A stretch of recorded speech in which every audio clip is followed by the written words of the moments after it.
cidadão e cidadã, tudo bem? Eu sou Vitor Souza e está começando mais um episódio do Midcast e hoje a nossa pauta será sobre o polêmico ensino à distância, famoso EAD, durante esse período de quarentena que estamos vivendo e de isolamento espacial forçado. E para conversarmos hoje sobre esse tema, tendo como foco principal saber como está sendo aí a adaptação e a batalha no dia a dia dos trabalhadores professores aqui presentes nessa gravação, eu tenho aqui comigo ele que pela primeira vez participa de um episódio sem ser do Midcast Política, Diego Schinello. Tudo bem, Diego? Olá, bom momento, ouvintos e ouvintas e ouvintes. Eu já estou procurando aqui na pauta os tópicos, parece que está faltando coisa, né?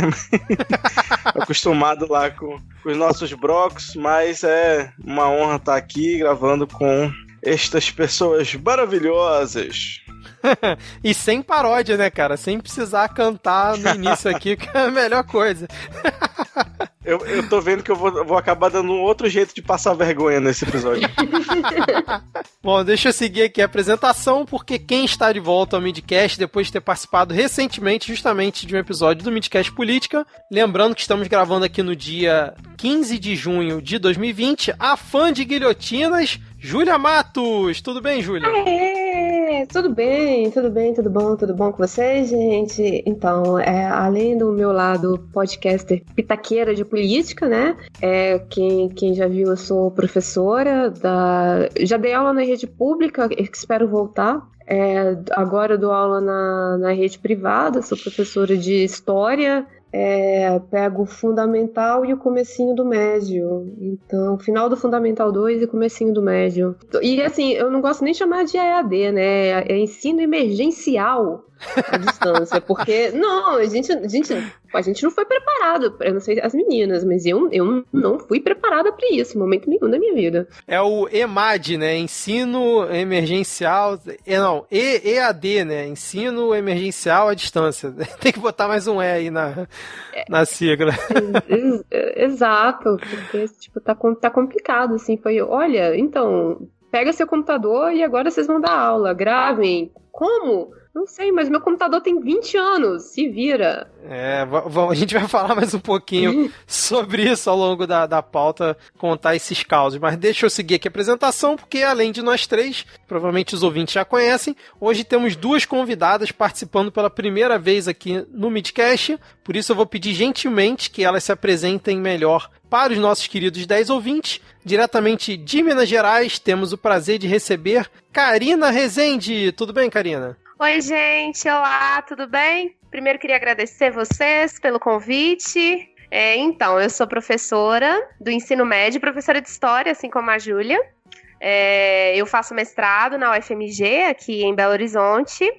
E no momento aí a gente está tentando trabalhar com um negócio que não tem nem nome aqui em Minas Gerais direito. Tem uns que chamam de teletrabalho, uns que chamam de teleaula, mas na verdade é uma grande bagunça aí que a Secretaria de Estado de Educação está tendo que lidar. Uns alunos que não sabem o que fazer, os professores muito menos. Então, assim, estamos passando por uma experiência um pouco muito traumática.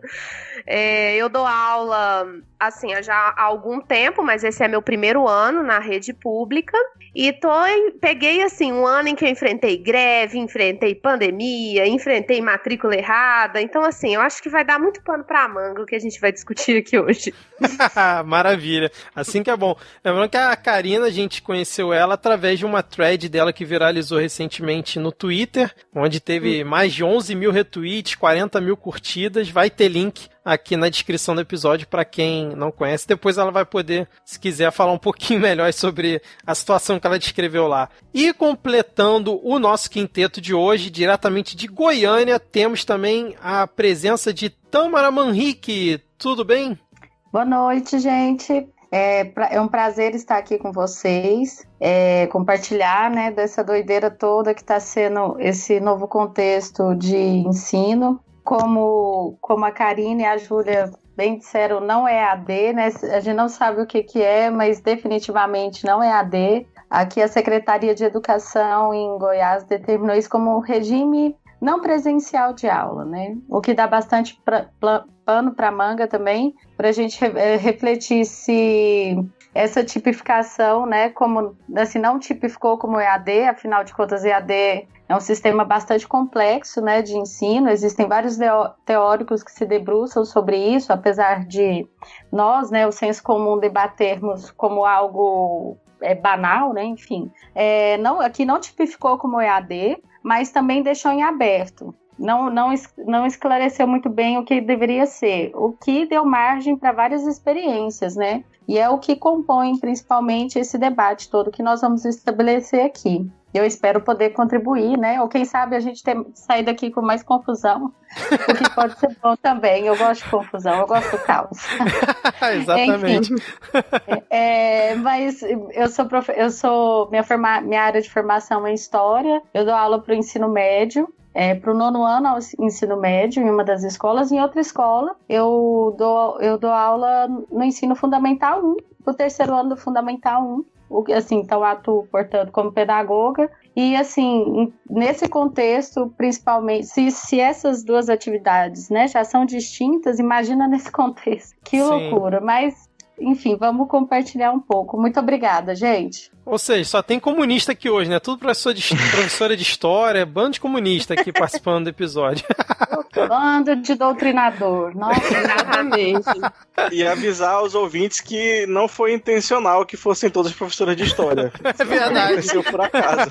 É verdade. Bom, lembrando que rapidão, até porque se o editor soubesse, ele com certeza não chamaria tanta gente de história que sabe que historiador fala pra caramba. Nossa, é verdade. Tudo palestrinha.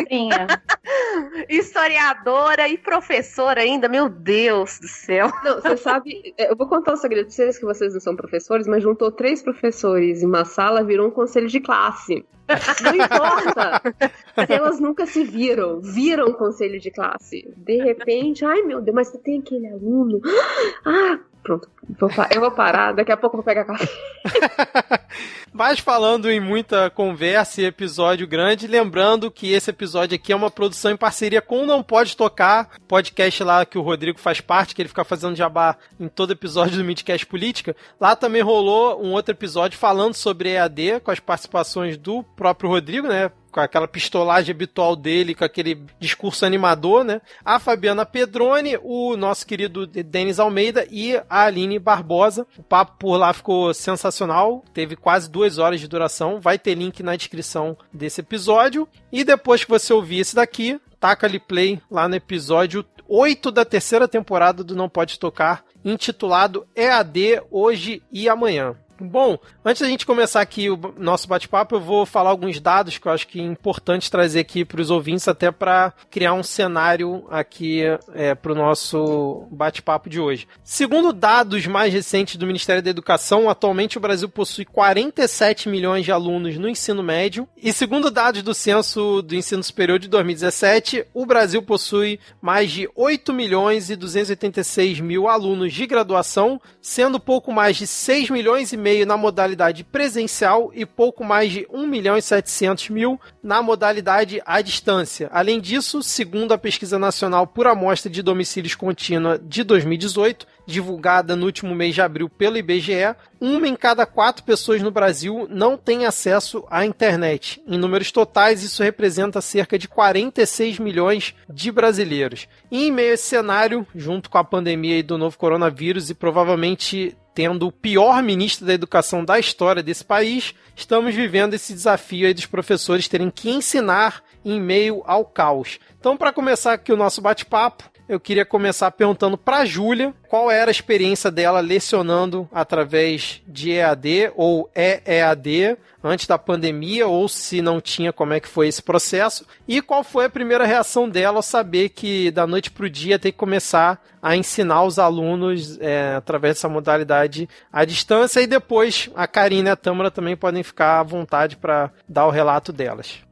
Nenhuma. Eu nunca tinha dado aula que não fosse presencial. O máximo que você faz é, tipo, mandar um vídeo, alguma coisa assim. E geralmente quando eu faço isso, eu levo um pendrive e espeto na televisão da escola, alguma coisa assim. Mas depender da internet, eu nunca dependi, assim, até porque eu sou a professora que acha que aluno tem que anotar do quadro, eu não gosto de slides, assim, acho que é um complemento, mas não sou muito a favor daqueles professores que ficam só passando slide, principalmente para fundamental, eu acho que eles têm que escrever, até porque eles estão escrevendo, nossa senhora. Então, assim, não tinha experiência nenhuma, e de repente a gente tem uma reunião e, assim, no primeiro momento a gente achou que ia ser uma coisa curta, então a escola pediu, não, olha, faz uma revisão, não precisa ser nada muito, muito complexo. Na segunda parte que eles viram assim, olha, não, então vai ter que ser aula mesmo, as aulas vieram com umas diretrizes, né? Com aulas de tantos minutos, tem que postar em tal lugar, tem que fazer determinadas coisas, aí de repente você se vê sem seu material de trabalho, porque nem todo mundo...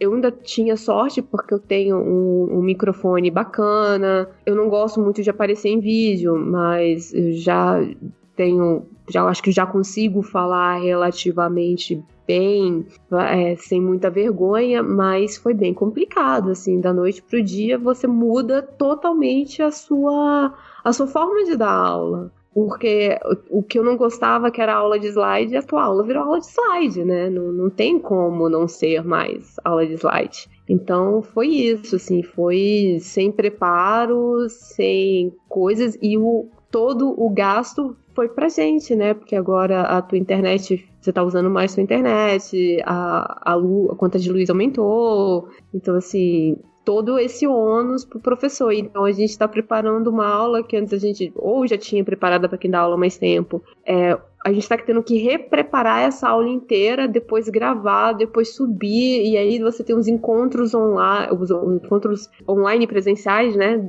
Então a gente está trabalhando, eu acho que de 3 a 4 vezes mais desde que começou a pandemia. Entendi. E no seu caso, especificamente, você tem que gravar a aula e subir para a plataforma, mas também tem as reuniões presenciais, é o quê? Via Zoom? Ou tem alguma plataforma específica? Hangout. Assim, a escola que eu trabalho, ela faz parte de um grupo grande, né, de escolas, então eles já tinham uma plataforma que eles tiveram que adaptar, então assim, primeira semana foi meio caótica, mas eles disponibilizam o Hangouts, que agora está disponibilizado para todo mundo de graça, né, mas é isso. Karine, e você? Sua experiência aí, inicial? Então, eu nunca tinha tido experiência com aulas à distância, nem como aluna, muito menos como professora. E pelo fato de eu dar aula na rede pública, tem, assim, uma série de agravantes, porque boa parte dos meus alunos não tem acesso ao que permitiria que eles pudessem fazer parte desse modelo de ensino, né? Então, assim, eu até tava brincando com os colegas que eu entrei na escola num ano em que eu já me preparei para tudo. Porque quando eu cheguei na escola, que em Belo Horizonte, região metropolitana, a gente enfrentou enchentes fortíssimas e parte da estrutura da minha escola caiu. Então, a gente está ainda sem muro, né, parte da estrutura mesmo física da escola rompeu. E aí eu cheguei na escola nesse contexto e o governo de Minas não pagou o 13º dos professores, dos funcionários da educação. Então, os funcionários entraram em greve no final de fevereiro. E os meus alunos e boa parte dos alunos da rede pública de Minas Gerais não receberam livro didático. Antes, assim, da gente pensar em qualquer coisa lá na escola e outros colegas que dão aula na rede, a gente não tem nem livro didático para os nossos alunos. Então, daí já começa um problema de como eu vou pensar o ensino à distância para o meu aluno que perdeu a casa dele na enchente, né? Como que eu vou pensar o ensino à distância para esse meu aluno que não recebeu nenhum material? Então, assim, quando a pandemia, né, aqui em Belo Horizonte, começou o isolamento social decretado pelo prefeito, as aulas pararam, as aulas da rede municipal não estão acontecendo aqui, mas da rede estadual estão nesse regime não presencial meio esquisito. E, a princípio, o Ministério Público proibiu que isso fosse feito, porque o governo de Minas queria que os funcionários que dão assistência na escola, né, os ASBs ou ATBs, que são os funcionários que trabalham na cantina, nos serviços gerais, que eles comparecessem presencialmente nas escolas. E aí o Ministério Público barrou. Só que poucas semanas depois, isso foi permitido e começou o regime de teletrabalho para alguns e trabalho presencial por rodízio para outros. Então, a gente não foi informado como seria feito, falaram que ia chegar um material e queriam passar aulas na rede que a gente tem de televisão aqui em Minas Gerais, que é a Rede Minas. A gente recebeu um material que foi, inclusive esse que o Vitor citou, que eu trabalhei, né, falei um pouquinho lá na minha thread, que foi um material horrível, que recebeu uma chuva de críticas e todos os professores praticamente sem contato com os alunos. As escolas não tinham como fazer essa mediação e o Estado não fez essa mediação. Então, como que eu vou chegar no meu aluno? Eu tive que ficar procurando eles nas redes sociais, colegas procuraram nas redes sociais, conseguiram um WhatsApp de aluno, pra gente ir tentando catar. Eu moro em Belo Horizonte, mas dou aula na cidade de Sabará, aqui na região metropolitana, e aí foi catando de pessoa a pessoa. Você conhece o fulano? Você conhece o ciclano? Pra tentar fazer um grupo, pra tentar incluir esses alunos numa lista de e-mails, pra gente tentar conversar com eles. E aí, assim, eu tenho uma turma de primeiro ano, por exemplo, que tem 42 alunos e eu tenho contato de 9. Então, nossa, é um regime, assim, absolutamente excludente e que não tem nada de educação à distância, ele deseduca e quem ele consegue chegar e, na maior parte, ele não consegue chegar. Então, é uma situação muito lamentável. Como professora, eu fico muito frustrada num momento como esse. Pelo seu relato, assim, não tem nem como não ficar, né, cara? Impressionante. Então, Maria, e você? Como é que é a sua experiência aí? Nossa, é muito interessante, né, escutar a realidade de outros contextos, né, em vista dessa situação que é a pandemia e o que está sendo feito. Definitivamente, por exemplo, em relação a esse último relato, assim, a minha realidade foi um pouco distinta. Quando, no primeiro momento, assim, da pandemia, na primeira semana, as escolas, né, ficaram meio stand-by, as atividades paralisadas para entender o que ia acontecer, se essa situação ia durar ou não. Quando determinou esse regime de aulas não presenciais, né, uma das instituições que eu trabalho, a primeira preocupação foi de situar conceitualmente a diferença de EAD, de homeschooling, aula online, principalmente para a gente entender o que a gente ia fazer, o que estava acontecendo. Isso foi fundamental. Então, nesse sentido, eu sim tive um aparato da escola quanto à minha formação, sabe? Assim, eu já tinha acesso a essa leitura antes, porque num dado momento na minha pós-graduação, eu fiz um curso de pós-graduação em História e Cultura Afro-Brasileira e Africana, na UFG, que envolvia as comunidades que era lá na comunidade quilombola, em Cavalcante, né, no norte do estado. Então, eu ia só uma vez por mês, o restante eu fazia por EAD. E aí, primeiro, antes de entrar no EAD, você lê o que é o EAD. Trazendo para essa situação atual, eu percebo que definitivamente o que acontece não é EAD, porque conceitualmente o EAD tem um AVAS, né, que são ambientes virtuais de aprendizagem. Então precisa de uma plataforma. Então, sabe, algumas escolas adaptaram, por exemplo, a situação de Google Classroom e tal, mas não houve um investimento de se comprar uma plataforma, entende? De adquirir uma plataforma. Uhum. Enfim, como eu estava dizendo, teve essa escola que teve essa preocupação conceitual, né, de situar a gente teoricamente, o que foi fácil, e posteriormente a preocupação, assim, como isso chegaria até as famílias, né, como a saúde psicológica dos alunos e dos familiares, muita leitura sobre as experiências que estavam havendo já em outros locais. Então, em outra instituição em que não houve esse preparo, me auxiliou bastante. E no resto, a escola investiu em formação, da gente pensar umas doideiras aí, entendeu? Totalmente fora da caixa, fora da norma, porque definitivamente o que a bibliografia nos ensina, né, a esse respeito é que não dá para adaptar modelo de aula presencial num contexto que não é presencial, o espaço não é mesmo, né? Porque esse modelo de ensino não presencial, não importa se chama de EAD, homeschooling, ele não tem uma parte fundamental que existe na escola, que é a sociabilização. E quando a escola perde isso, ela perdeu um elo fundamental que tem entre os alunos. Muitos alunos vão, assim, a parte que eles gostam da escola nem sempre é de aprender, né? É do colega, enfim, essas coisas. Então teve essa preocupação. Eu tive acesso a essa formação, muito curso. Eu estou fazendo um curso agora que assim, me faz descabelar, porque eu tenho muita coisa para fazer, mas é um curso que está me auxiliando. Mas principalmente o ponto-chave foi a autonomia.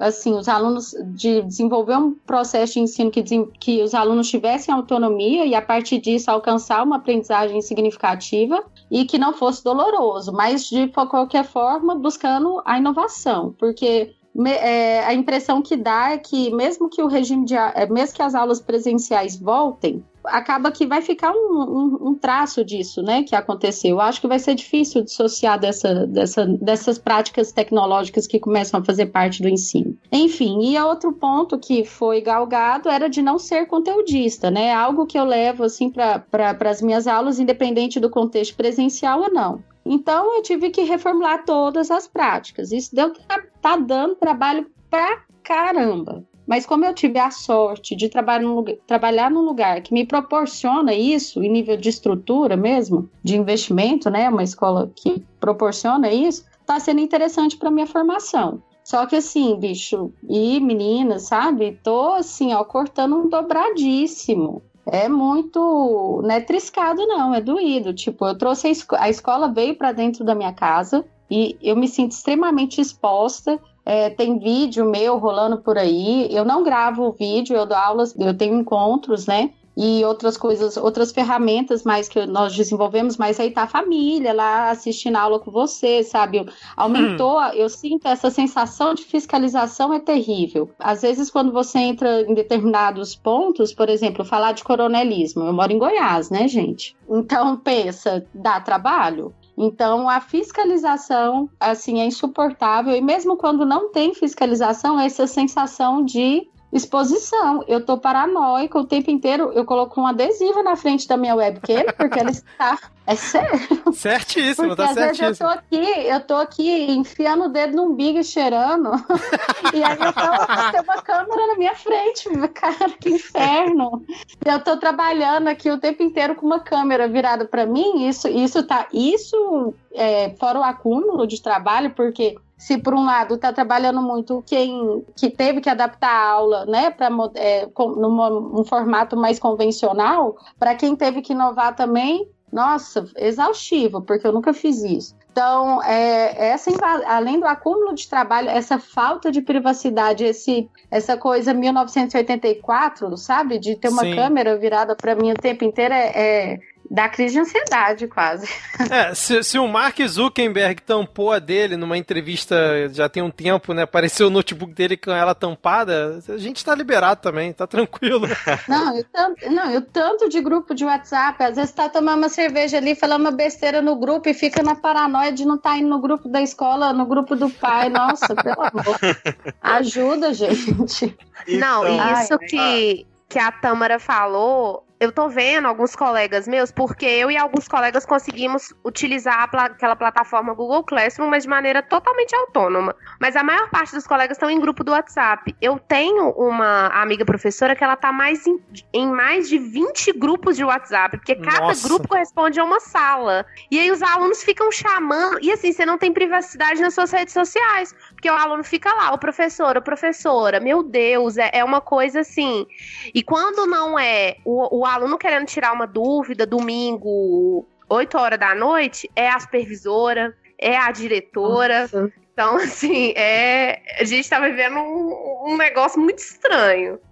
A noção de privacidade do professor, ela foi embora. Até esse momento, né, um pouco, até começar essa mudança, eu participava do grupo da escola, né, no WhatsApp, porque eu sou obrigada, porque no dia que eu virar concursada, eu largo esse negócio de grupo, se você quer falar comigo, você manda e-mail. Porque grupo de WhatsApp... Não, eu vi um professor falar isso uma vez, um professor... Eu, né, fui temporária, e aí eu vi um professor que já era concursado falar isso. Eu falei assim, eu não tenho obrigação de ter celular, eu não tenho obrigação de estar em grupo de WhatsApp. Vocês querem me mandar informado? Me manda um e-mail, eu tenho um e-mail institucional da Secretaria de Educação para isso. E eu tava assim, tipo, aplaudindo baixinho, do tipo, caralho, obrigada, velho! Tipo, porque é muito chato, você não tem que ficar olhando. E agora você tem que estar no grupo da coordenação do tipo, da coordenação engraçadinha, de todas as turmas que você faz parte, do tipo assim, ideias para deixar a aula mais interessante. Aí você fala assim, cara, e aí se você não responde alguma coisa, você é grossa, mas assim, de repente alguém te mandou uma mensagem 9 horas da manhã, e aí tem os outros trilhões de grupos que já botaram esse negócio lá embaixo e você não viu. Ou senão os outros professores mandaram 1,5 milhão de bom dias. Caraca, que ótimo. E aí você não viu que tinha que enviar a lista de exercícios até ontem. E aí você falou assim, como é que eu ia saber, velho? Vocês não mandam a porra do e-mail. E eu espero muito que nenhuma coordenadora minha Então, gente, a Tâmara já comentou um pouco aí sobre a experiência dela, né, que teve acesso a alguma formação. E vocês, Karina e Júlia, né, vocês já adiantaram que não tiveram nenhuma formação, que não tendo suporte. Então, como é que vocês estão fazendo aí para se arranjar com as ferramentas online? Como é que vocês estão aprendendo a mexer nas coisas? Como é que tá esse processo aí para vocês? Então, a primeira coisa que eu pensei em fazer era podcast. Porque eu falei assim, bem, por que não, né? Eu não preciso mostrar minha cara e dá pra fazer. E aí você descobre que não dá pra fazer, porque você vai fazer podcast de 40 minutos e os seus alunos vão morrer de tédio. O que acontece? E aí eu falei assim, não, beleza, vou gravar, mas eu não quero que a minha cara apareça. Eu também faço parte da galera do post pregado na webcam. E aí o meu irmão comprou um programa que grava a tela do computador, né, sem restrição de tempo, e aí eu comecei a fazer isso, né, tipo, ficou a apresentação do PowerPoint, querendo ou não, eu não consegui não ser conteudista, no máximo eu faço umas piadas ruins, mas ficou muita imagem, no máximo foi que eu consegui mudar, slides e a aula normal, assim, a diferença é que, né, o pessoal pediu a aula, essas aulas gravadas de 15 minutos, o que obviamente eu não consegui fazer. Minhas aulas de Revolução Francesa tem 1h20, 1h30, e vocês vão ter que lidar com isso, gente, me desculpa. Então, e o microfone que eu já tinha, então basicamente foi isso. O que eu tive, aí onde eu tive que investir, o meu computador, ele é um computador antigo, eu comprei o meu computador quando eu entrei na pós-graduação, então, e eu comprei ele para escrever uma dissertação, então eu nunca, tipo, placa de vídeo, placa de rede, eu nunca tive, tipo, ele me atendia para escrever no Word, né, sentar para montar prova, esse tipo de coisa ele fazia. E aí, para apresentar a aula, tá com o negócio do PowerPoint ligado, né, que é o Google Presentation, a gente tá chamando de PowerPoint porque a gente é porque sou velha mesmo. O Google Presentation, ele começou a travar muito, aí ela vai ter que investir em um pente de RAM pro computador para ver se ele para de travar um pouco. Então, assim, e eu acho que é uma coisa que as escolas não perceberam, que todo esse investimento veio do bolso dos professores. Eu tive que comprar uma cadeira, porque eu não sei quanto tempo as meninas estão ficando, mas assim, no dia que eu sento para preparar a aula, para gravar a aula, são de 6 a 8 horas sentadas na frente do computador. E aí as minhas costas não estavam aguentando. Aí alguém fez uma piadinha comigo. Ele falou assim, compra essa cadeira logo porque a fisioterapia vai ser mais cara. Faz muito sentido. E aí lá se foi mais um gasto que a escola, né, tipo assim, não vê como investimento, né? E que eu não sei qual a visão de quem tá dando aula na escola pública, mas os pais da escola particular, eles estão com muita ideia de que o professor tá fazendo nada em casa, sabe? Que a gente tá o dia inteiro olhando pro teto, sabe? Então, e como eles estão pagando, a ideia é de que, tipo assim, você tem que estar disponível 24/7, porque você não tá trabalhando, o que é mentira. A gente tá tentando fazer uma aula mais interessante, a gente tá tentando buscar documentário, buscar outras coisas que não tornem a aula tão maçante como, né, costumava ser, mas fica difícil. E você, Karina? Então, assim, acho que toda a minha fala eu vou começar com, gente, é uma confusão. Porque é exatamente isso, assim. Como eu falei, foi imposto pela secretaria esse regime de teletrabalho. E aí foi informado pra gente que teria essas aulas na Rede Minas, que é esse canal do governo, e que eles receberiam esse material péssimo que eles receberam, que são os planos de estudos tutorados. E que, além disso, eles teriam um aplicativo, Conexão Escola, que teria um chat para conversar com os professores, porque eles estão preocupados com o diálogo e etc. Então, assim, o que foi passado para os professores foi o seguinte: olha, vocês vão desenvolver atividades complementares. Eu sou professora do primeiro ano do ensino médio, tenho turmas no primeiro e turmas no terceiro ano do ensino médio, nesse momento. E eu peguei a apostila do meu primeiro ano do ensino médio, e as meninas que também são professoras de história vão poder perceber um pouco da loucura disso que aconteceu. E a minha apostila do primeiro ano do ensino médio começava na invasão da América. Eu falei assim, tá errado! Eu não tava dando essa matéria. Peguei o meu livro didático. Falei, gente, eles começaram pelo final do livro? E aí eu olhei, essa matéria nem tá no final do livro, porque a matéria é correspondente ao segundo ano do ensino médio. E aí o que eles fizeram? Eles pegaram com base num currículo que tem aqui de Minas Gerais, em que toda a história da humanidade até o século XVI não existe para o ensino médio. Então eles começam a estudar apenas o momento em que os europeus invadem a América. E aí eu falei, não vou aceitar isso não. Alguém manda o PNE pra eles, por favor? Pois é, Nossa assim, Senhora. O livro didático, sabe, assim, ele é simplesmente ignorado, as legislações, elas são ignoradas, né? E aí colocaram essa legislação, que é uma legislação que existe em Minas Gerais, que coloca esse como o conteúdo do primeiro ano. Eu fiquei muito abismada, eu já tinha preparado o meu planejamento didático tentando trazer uma perspectiva decolonial, tentando trazer uma perspectiva menos eurocêntrica possível, e aí ia focar com eles em estudar antiguidade na Ásia, antiguidade na África, antiguidade na América e tudo mais, e não tinha nada disso. Então eu fui, preparei um material, comecei a preparar uns infográficos, que demora demais da conta, mas tô tentando fazer o esforço. Aí eu até criei um Instagram profissional para tentar comunicar com os meus alunos e tenho postado esses infográficos lá, inclusive para tentar ajudar outros alunos que possam estar precisando nesse momento, né? @prof.karina.rezende. E aí eu disponibilizei esse material para os meus alunos. Criei um bloco de atividades com base nesse material, que eu peguei livros que eu li na faculdade para transformar nesses infográficos e falei, beleza, vou disponibilizar isso aqui para os meus alunos. E tentei gravar uns videozinhos. Eu até que não sou tanto assim de proteger um pouco assim Mr. Robot, proteger a webcam, não. Mas eu fiquei um pouco com medo, porque a gente sabe que o tempo que a gente vive não é brincadeira, né?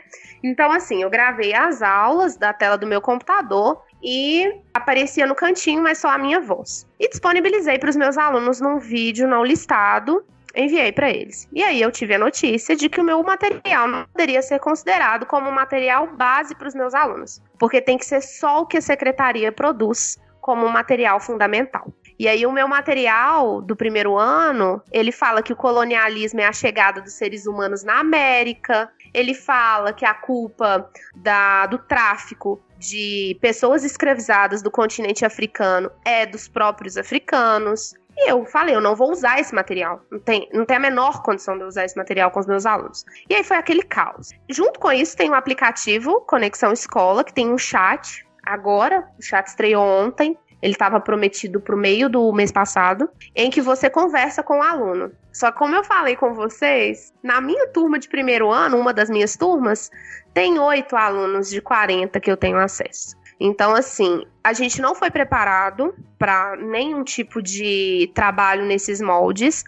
Boa parte do funcionalismo público aqui de Minas Gerais tem uma questão geracional também, porque temos muitos professores mais velhos, muitos professores aí que estão na tentativa de aposentar, e que essas pessoas, elas não foram instruídas de nenhuma forma. Falaram com eles assim, olha, você abre lá e passa para o seu aluno que ele tem que fazer a atividade do PET. E aí o professor fica assim, o quê? Nem entendi o que você disse. Porque não teve nenhum tipo de instrução realmente. E aí, assim, além de todo esse problema, esse chat não funciona, né? Agora ele tá disponível, mas os alunos não têm acesso. Então, por mais que a secretaria tivesse dado um suporte, que foi o que não deu, né? Eles alegam que eles estão distribuindo os livros, essas apostilas, na verdade, impressas para os alunos, mas elas estão impressas erradas, impressas com links para o aluno clicar no papel, elas estão impressas com... Sério, gente, é bizarro. Tem a questão assim, assista 6 vídeos no YouTube e responda a questão. E o aluno recebeu no interior de Minas Gerais, onde o diretor foi levar não sei a quantos quilômetros da escola, ele recebe uma apostila em que ele só consegue resolver o exercício se ele clicar no papel. Então, assim, é uma brincadeira, sabe? Parece que eu sou uma palhaça dando aula. É um desrespeito absoluto. Então, os alunos não têm acesso, né? Por mais que eles tivessem sido preparados ou nós tivéssemos sido treinados para esse momento, não teria como se o governo não desempenhasse um papel de fato de política pública, que seria permitir com que esses estudantes tivessem acesso a esses materiais, e um material de boa qualidade, né? Porque qualquer coisa também não serve. Exatamente. E eu fico na dúvida se foi o Leandro Narlock que escreveu essa parte aí da história que você estava comentando aqui. Mas eu não duvido, hein? Eu não duvido. Mas agora sim, só seguindo aqui com a nossa pauta, vocês já comentaram, assim, já pincelaram a respeito dessa questão da relação de trabalho com os empregadores, né, seja o Estado ou a particular, mas vocês acham que essa relação, ela melhorou, piorou? Como é que tá essa questão do salário, se vocês tiveram cortes, se não tiveram, se continua da mesma forma? E no caso aí para a Júlia e para a Tâmara, como é que tá essa questão também da mensalidade, né? Se vocês têm informação de que os pais pressionaram para redução, se teve redução, se não teve, como é que tá essa parte assim nos bastidores, né? Começando aí pela Tâmara, por favor. Bem, eu tive corte de 70% em uma escola e 50% em outra. Eita. Aí, no mais, o restante, né, proporcional ao que seria um salário mínimo, enfim, os termos da lei, de acordo com o seguro-desemprego, eu recebo, né, daquele auxílio que vem por parte do governo federal. Mas, assim, as escolas... Teve o Conselho das Escolas Particulares daqui de Goiânia. Eles se organizaram, né, e tal, e teve uma redução generalizada das mensalidades, né, até porque diminuiu o consumo de energia, água na escola, uma série de questões que justificam, né, essa redução. Agora, do ponto de vista, assim, da relação, né, de trabalho, da relação com o patrão, a pressão continua a mesma, mas eu sinto muita pressão quanto à demanda, a quantidade de trabalho. Mas não aconteceu numa situação de hostilidade ou coisa do tipo nesse contexto agora. Entendi, menos mal, né? Pelo menos essa parte. Só faltar mais esse fator aí pra piorar, ainda mais. Mas a pressão por produção, ela acontece. Entendi. Não estou desconsiderando isso, mencionando a questão de assédio moral, essas coisas mesmo, porque, nossa, em escola é arrochado pra ter essas coisas aí, ó. Tem pra caramba. Uhum. Mas não aconteceu, não. E por aí, Júlia? Aqui no DF, aparentemente, fizeram uma legislação que as escolas grandes as escolas sim, consideradas grandes deveriam dar um desconto, as escolas pequenas não, porque, né, as escolas pequenas vivem de paycheck, dependem muito da prestação. Mas elas acabaram tendo que negociar com os pais dos alunos para não perder aluno, obviamente, né? Porque acho que não tem ninguém fiscalizando se o aluno está matriculado na escola, mas na hora que passar, provavelmente vai haver um aumento muito grande na procura para escolas públicas. Até porque, principalmente em lugares onde os pais são comerciantes, que tiveram uma perda de poder aquisitivo muito forte. Eu tive redução de salário, né? Aquele acordo que o governo paga parte do teu salário, a escola paga outra. E aí depois a escola não pode te demitir pelo tempo que você ficou com... É aquele acordo... A redução, né? A redução... É que tá, com a redução da jornada de trabalho, mas dá uma misturada, tipo assim, eu não me chamo Júlia, alguém muda meu nome, cara, porque vai rolar uma terapia aqui. Não rolou diminuição da jornada de trabalho, na verdade, houve um aumento da jornada de trabalho, assim, ou eu não sei, tá, eu sou de humanas, eu não conto muito bem, mas... A jornada de trabalho que deveria ser diminuída não foi. E assim, pequenas coisas que deveriam, né, tipo, segunda-feira eu não trabalho para a escola, né? Então, segunda-feira eu não deveria estar fazendo nada da escola, a não ser que eu, tipo, me enrolei, alguma coisa assim, mas tecnicamente eu não trabalho. Aí, segunda-feira eles marcam o conselho de classe, e aí eu tenho que aparecer. E eu vou ser remunerada? Não. Por quê? Porque eu tô em casa, ora pois. Você saiu de casa pra fazer esse conselho de classe? Não. Então, assim, o limite de onde... Coisas que eram bem certas quando você, né, tipo assim, peraí, se você quer que eu saia no meu contraturno, se você quer que eu venha num dia que eu não tenho que estar aqui, se você precisa de mim, né, em outro horário, eu tenho que estar recebendo por isso. Essa questão, eu acho que nas escolas ficou muito trocada, né? Ninguém sabe muito bem para que lado vai, porque eles acham que agora você está disponível 24/7, né? Então, assim, a gente vai marcar uma reunião para decidir final de bimestre. Quando? Daqui a 2 dias. Amigo, não é só porque é uma pandemia que eu vou estar disponível daqui a 2 dias, sabe? Tipo, eu não tenho nenhum grande plano para sair de casa, mas é o mínimo de respeito é você avisar com uma certa antecedência, né? Então, assim, eu acho que foram essas questões que coisa. E também tem uma outra crítica que as escolas esqueceram, são os alunos com dificuldade de aprendizado, os alunos que têm dificuldade de concentração. Esses alunos foram... A gente não achou ainda uma metodologia que abrace eles, né? Nessa aula emergencial. Então, em alguns casos, tá bem complicado. Até para os alunos que não têm dificuldade já é complicado, né? Então, imagina para quem... inclusive lá no episódio do Não Pode Tocar, eles comentaram sobre essa questão de quem tem, por exemplo, uma hiperatividade, como é que você senta um moleque 40 minutos na frente do computador, né? Se na sala de aula ele já não fica 20. E olha que tem toda a interação. Alunos com autismo, eu tenho uma aluna que é Down, sabe? É muito complicado você... E assim, isso que eu tô na escola particular. Nas escolas públicas, esse sistema não iria funcionar, porque os alunos não têm... Quando tem internet, não tem internet para baixar um vídeo inteiro, né, de aula. Então, assim, o que você queria fazer não funciona, sabe? Assim, por mais que você tente fazer uma coisa diferente, vou botar esse documentário, não sei o que, é muito bacana. Não dá, porque eles não têm banda para isso também, sabe? Então, o que foi feito, o que a gente está vivendo é a prova do elitismo da escola, da educação brasileira, sabe? Quem tem acesso às melhores escolas, quem tem acesso... aquela propaganda do Enem, pronto. Sim. Isso. O outfit, né? Quem tem um outfit melhor acaba ficando de boa, né? E por aí, Karina, como é que ficou essa sua relação? Você que aí fica diretamente aí com o Estado, né? Como é que tá essa... Piorou, melhorou? Então, a gente está passando por um processo de precarização dessas relações trabalhistas, assim, né?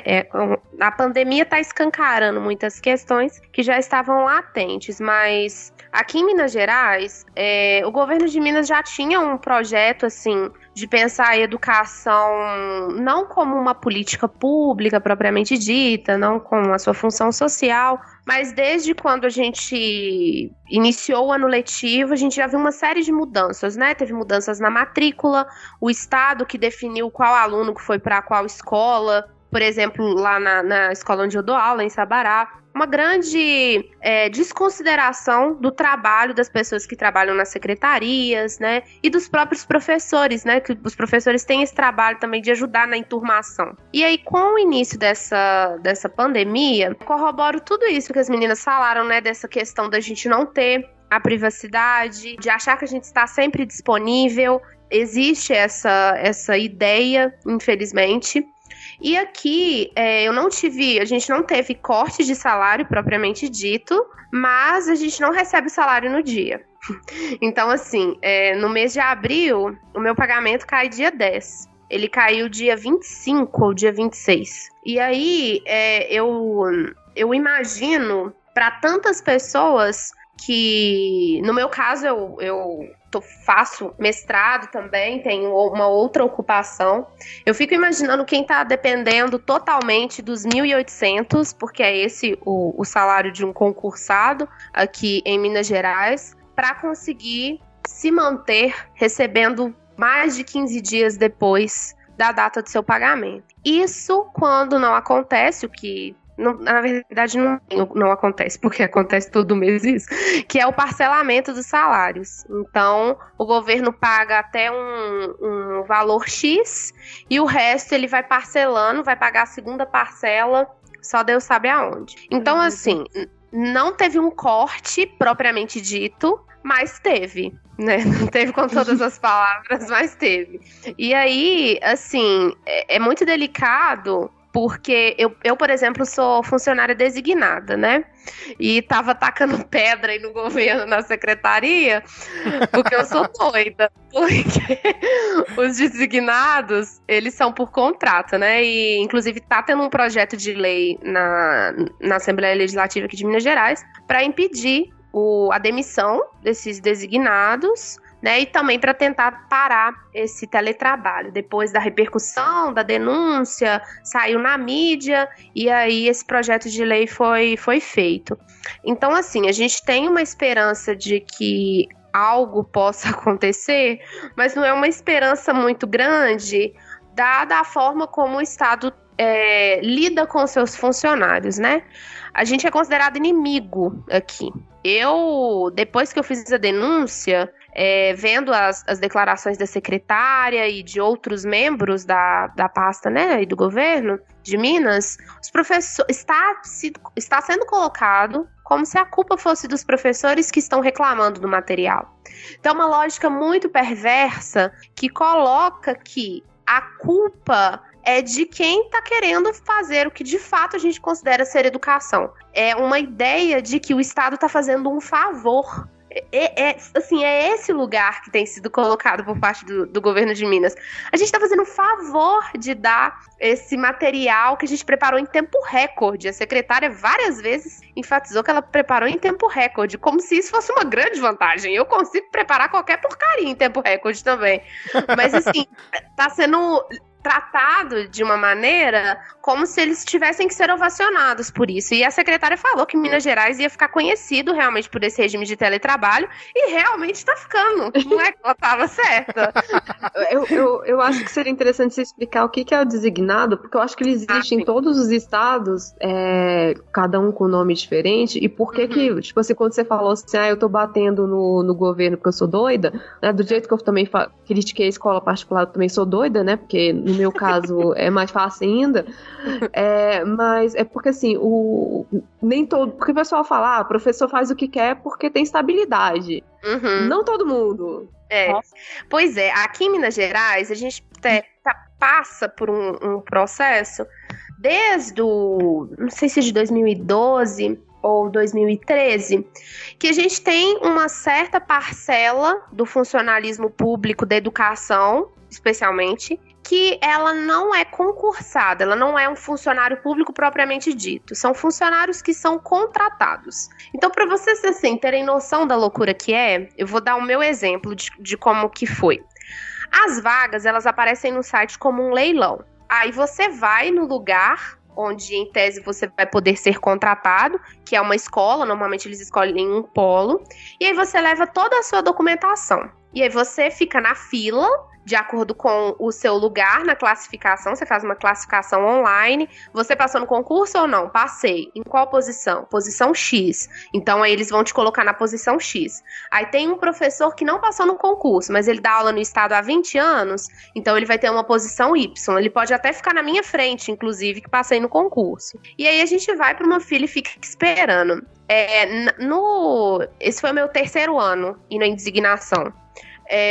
Esse ano eu fiquei umas 4 horas mais ou menos esperando para ser chamada, e eu era a 5ª da fila. Então é quase uma selva, né, que você fica aguardando, e aí você leva a sua documentação e aí lá tem um número de vagas que você escolhe. O meu contrato ele vai até o dia 31 de dezembro em tempos normais. Esse é o ponto. Por não serem tempos normais, o contrato ele pode ser revisto, digamos assim. E aí essa legislação que está passando na Assembleia Legislativa, né, esse projeto de lei, na verdade, é para tentar impedir com que os designados, né, esses profissionais contratados pelo Estado para substituir vagas que ainda não foram, de funcionários que não foram nomeados, impedir que eles sejam demitidos. Então, assim, a estabilidade, eu, por exemplo, que coloquei, né, expus a minha identidade com as críticas e tudo mais, posso ser mandada embora.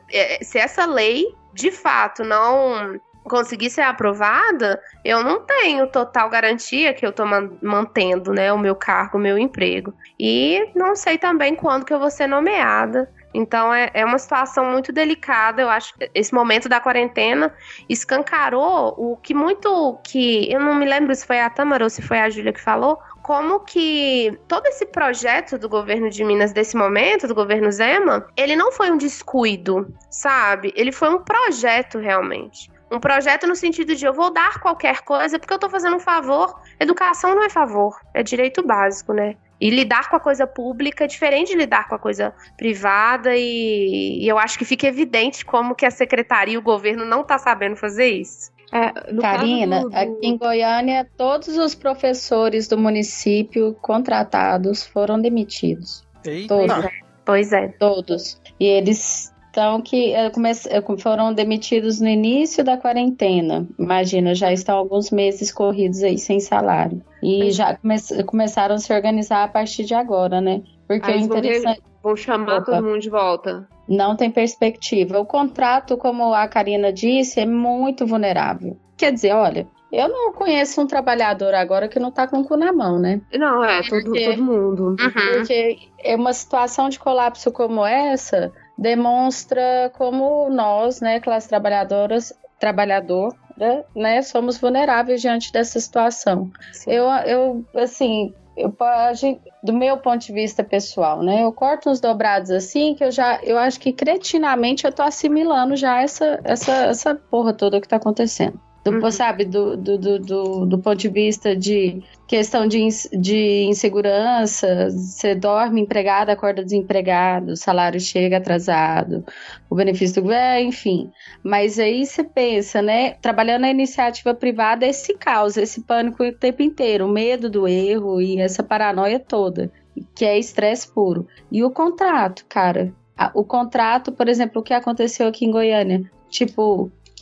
quase 2.000 famílias, sabe, 2.000 trabalhadores e trabalhadoras que, assim, sem garantia nenhuma, nada do dia para a noite, e não vão ser chamados de volta. E no processo seletivo não é diferente daí de Minas, que é uma bagunça, sabe? É quase um sorteio, né? Tipo, uma coisa bem doida. Aqui da mesma forma. Eu vou falar do que passa do contrato aqui em Brasília, porque também aconteceu isso. Ninguém foi demitido, né? Ninguém que já estava contratado foi demitido. Aí eu acho que no caso o sindicato conseguiu brigar bastante, porque assim, o temporário aqui em Brasília ele serve para cobrir as vagas, porque está faltando professor em Brasília. Só que no lugar deles fazerem concurso para efetivo, eles fazem concurso para temporário, e é um concurso mesmo. Só que aí você escolhe a região que você vai fazer. Então, se eu moro perto de tal região, eu vou fazer em tal região, tal, não sei o quê. E aí você fica concorrendo na vaga daquela região. Só que é uma coisa assim, do tipo, normalmente o primeiro lugar vai trabalhar o ano inteiro. Mas é aquela coisa do tipo, um professor ficou de atestado 2 semanas. Você pode ir lá dar 2 semanas de aula? Não sei o que, aconteceu isso durante X tempo. Aí você vai lá, então... E aí se algum professor que é concursado querer a tua vaga, por exemplo, né, precisou ser transferido, não sei o que, você volta pra lista de espera. E é isso. E aí, assim, o que ficou acordado é que, tipo, vai receber, mas vão ter que pagar todas as horas. E aí, aparentemente, o governador já sinalizou, porque o concurso é de 1 ano, prorrogável por 1 ano, né? Já sinalizou que ele não vai prorrogar esse concurso, ele vai fazer outro concurso no final do ano. Então, assim, pensa o nível da galera desesperada, porque, assim, o temporário ainda vai te dar um pouco mais de certeza pro ano que vem do que qualquer outra coisa, né? Eu fico escutando esses relatos de vocês e fico triste por saber que os pais que tanto cobram, que tanto esperneiam, não vão ouvir, né? E aí acham que tá tudo bem, que realmente o professor tá com mais tempo livre e além de não ter o tempo livre, ainda tem todas essas situações em paralelo, né, cara? É um cenário realmente desolador. Eu adoraria ter mais tempo livre, porque quando eu tenho mais tempo livre, eu produzo bem melhor, eu sou muito mais criativa. Eu tenho certeza que os alunos até sofrem menos. Sério. Mas só que isso tem que ser proporcional à remuneração, né? Não, e tem outra, assim, de todos os cursos que precisam de um curso superior, né, pra trabalhar, porque você não chega pra dar aula assim, bom dia, terminou o ensino médio, vou dar aula em escola. Não é assim, amiguinho. São 4 anos de faculdade, licenciatura. Eu acredito assim, eu tenho mestrado, você está fazendo mestrado, outra já tem especialidade, e a gente ganha muito mal, o professor ganha muito mal. E a gente precisa se especializar, a gente tem que fazer curso, tem que fazer não sei o que, tem que tornar a aula interessante, e ninguém vê isso, assim, talvez alguns pais estejam percebendo desse tipo, eita, né, que dar aula não é tão fácil assim? Eu lembro daquele áudio que viralizou da mãe dizendo pelo amor de Deus, passa só do livro, eu não aguento mais copiar no caderno. Mas por falar aí nessa relação com os pais, como é que tá? Vocês já até comentaram um pouco, né, sobre essa questão do sentimento de vigilância aí, mas como é que tá essa questão da cobrança dos pais? Vocês já passaram por alguma saia justa aí nessa relação? Já se sentiram muito vigiadas? Já teve pai que veio confrontar alguma aula de vocês? Bem, teve situação de crítica, assim, no começo. Por exemplo, tendo muito erro no momento de conectar e tal, então acabava que demorava, olha só o acesso dos alunos, bem, normal isso, né? Chega naquele já tão debatido ponto que precisa de condições estruturais de trabalho, né? Eu tive que fazer uma maracutaia aqui doida de conectar a internet direto no cabo para ver se pegar um computador emprestado, enfim, não sabem dessa parte.